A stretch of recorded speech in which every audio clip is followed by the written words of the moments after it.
જે રાજકોટ મહાનગરપાલિકાના વિવિધ આરોગ્ય કેન્દ્ર, પીડીઓ અને પીકેચ હોસ્પિટલ ખાતે જે IHIPના આંકડા નોંધાય છે તે મુજબ જે છે ગત સપ્તાહે છે મેલેરિયાના 2 કેસ, ડેન્ગ્યુના 29 કેસ અને ચિકનગુનિયાના ટોટલ 1 કેસ છે નોંધાયેલા છે. આ ઉપરાંત શરદી ઉધરસ અને તાવના કેસીસમાં પણ જે આંશિક છે ઉછાળો નોંધાયેલો છે. શરદી ઉધરસ તાવના છે અરાઉન્ડ 2000 જેટલા કેસીસ છે નોંધાયેલા છે. જોવા જઈએ તો સિઝનલ ફ્લૂ અને સ્વાઇન ફ્લૂ અથવા સામાન્ય શરદી ઉધરસ વાયરલ ઇન્ફેક્શનમાં પણ વધારો છે ઉત્તરોત્તર નોંધાયેલો છે. આ ઉપરાંત જોવા જઈએ તો ડાયરિયા વોમિટિંગના કેસીસ પણ 360 જેટલા છે એ નોંધાયેલા છે. ટાઇફોઇડના 5 કેસ અને જોન્ડિસના 2 કેસ છે એ IHIPના આંકડા મુજબ છે રાજકોટ મહાનગર ખાતે નોંધાયેલા છે. જે ખાસ કરીને ચોમાસા પછીના એટલે કે વરસાદ પછીના દિવસોમાં જે છે એ ડેન્ગ્યુ ઉપરાંત મચ્છરજન્ય રોગચાળો છે એમાં ઉત્તરોત્તર વધારો નોંધાતો હોય છે. આ ઉપરાંત હાલ જે છે એ સિઝનલ ફ્લૂનો ટ્રેન્ડ પણ છે એ જોવા મળી રહ્યો છે, તો લોકોએ ખાસ છે તકેદારીના પગલાં છે એ લેવા જોઈએ.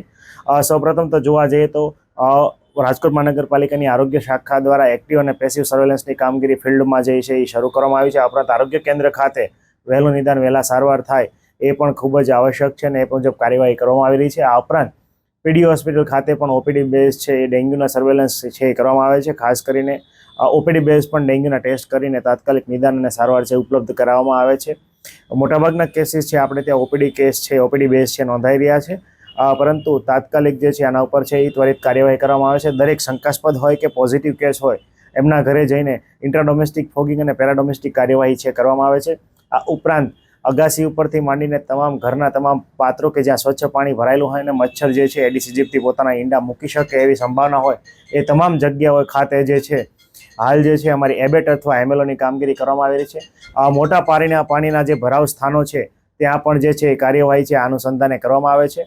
ખાસ કરીને વાત કરીએ તો બાંધકામ સાઇટ અને જે જગ્યાએ પાણી ભરાયેલા છે, સેલર છે વગેરે જગ્યાએ દંડ અને નોટિસની કાર્યવાહી પણ જે છે રાજકોટ મહાનગરપાલિકા દ્વારા કરવામાં આવે છે. ગત ને પહેલાના સપ્તાહમાં 2 જેટલી કન્સ્ટ્રક્શન સાઇટ છે એનું સીલિંગ પણ જે માનનીય ડીએનસી સાહેબના અનુમતિ અન્વયે છે કરવામાં આવ્યું હતું. આગામી સમયમાં પણ દંડ અને નોટિસની કાર્યવાહી છે તીવ્ર કરવામાં આવશે જેથી આપણે ડેન્ગ્યુને અટકાવી શકીએ. આ ઉપરાંત ખાસ કરીને વાત કરીએ તો હાઈરાઇઝ બિલ્ડિંગોમાં દરેક માળ ઉપર જે છે એ આપણને લાર્વા જે છે એ મળી આવતા હોય છે, તો એમાં પણ દંડની કાર્યવાહી છે હવે આપણે હાથ ધરીશું. ખાસ કરીને ફોગિંગની કામગીરી પણ કરવામાં આવે છે અને ઇન્ટ્રાડોમેસ્ટિક એઝ વેલ એઝ પેરાડોમેસ્ટિકની કાર્યવાહી પણ કરવામાં આવે છે. આ ઉપરાંત જોવા જઈએ તો હાલ જે છે OPDમાં શરદી ઉધરસ અને તાવના કેસોમાં પણ આંશિક ઉછાળો છે નોંધાયેલો છે. સ્ટેટની ગાઈડલાઇન મુજબ ખાસ કરીને દરેક મેડિકલ ઓફિસરને સિઝનલ ફ્લૂ, એની ફ્લૂ, ટેમી ફ્લૂની ગાઈડલાઇન છે એ મુજબ આપવામાં આવે છે. કેટેગરી B અને C ના તમામ દર્દી છે એને આપણે ટેમી ફ્લૂની દવા આપીને એઝ અર્લી એઝ પોસિબલ છે એ દર્દી રિકવર થાય એના માટેના પ્રયત્નો શરૂ છે. પ્રાઇવેટમાંથી પણ ડેન્ગ્યુ ઉપરાંતના મચ્છરજન્ય અને પાણીજન્ય રોગચાળા ઉપરાંત વાત કરીએ તો ખાસ કરીને સિઝનલ ફ્લૂના જેટલા પણ કેસ રિપોર્ટેડ થાય ત્યાં આપણી એક્ટિવ સર્વેલન્સની જે કામગીરી છે એ કરવામાં આવી રહી છે.